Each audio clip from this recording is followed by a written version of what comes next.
Hi, this is a little bit of a background information on who I am and what Toes Over Ho-Ho stands for. My name's Stephanie. I'm 30 years old. I've been diagnosed type 1 for the past 5 years. Story on that is 5 years ago, I was getting sick, getting ill, losing weight, frequent urination, no energy, went to the doctor, and they said I had diabetes. They treated me as a type 2 because of my age. I was on metformin for about a month and my condition continued to decline. Finally, they ran some more blood tests, which I'm assuming was a C-peptide or a GAD antibody test. I'm not sure because at that time I didn't know to ask. And I got a phone call that I had type 1 diabetes, and at my earliest convenience, I needed to come to my doctor's office to learn how to use insulin. I was put on 8 units of Lantus and given a sliding scale using Humalog on insulin pens. I was on too much Lantus and I was having a real problem with lows. My Humalog ratio was 1 unit of insulin to approximately 60 carbs. 1 unit would also bring me down 100 milligrams per deciliter. And so I was put on the high carb regimen. All right, so in the morning I ate 60 carbs. If I tried to bolus for it though, I would have a devastating low. So for the first approximate 2 years of my diabetes, I would eat high carb, and then instead of bolusing, since I was on too much insulin, as it was with my basal, I would walk it off and then exercise it off. So my day was eating, doing some sort of low impact cardio for half hour to 45 minutes after each meal, and then eating a snack to head off a low. At night, I had to have my blood sugar over 150 because in the morning it would be in the 70s. And I was miserable. Before any physical activity, I had to eat at least 60 grams of carbohydrate and I would still have lows. Finally, I met a doctor who lowered my Lantus and the lows slowed down, but I was still having to carb up before each meal, which inevitably raised my A1C. She gave me a warning about 2.5 years, 3 years, about 2.5 years into my diagnosis, that if I didn't lower my A1C, that I was going to have problems because it kept getting higher and higher. So I started looking for ways to manage my blood sugar differently because what I was doing was not working. I tried a raw food diet where I ate 4 grapefruits for breakfast and a ton of fruit for lunch and a lot of green vegetables like kale and chard and stuff for dinner. That didn't work. That was pretty funny. I tried paleo with the safe starches, tubers.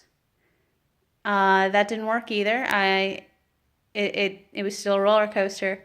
And then I saw a picture of Debbie Wright's CGM, and I believe the Type 1 Athletes board, and it was flat, and she had worked out.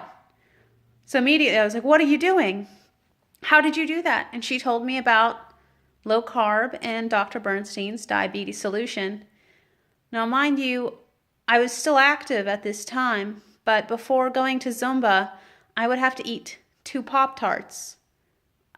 I could never eat another Pop-Tart after that. So many Pop-Tarts. I would have to eat 2 Pop-Tarts in order not to, and jack my blood sugar up to over 250 milligrams per deciliter in order to do 1 hour of Zumba. And that's with lowering my basal, that's with no insulin on board.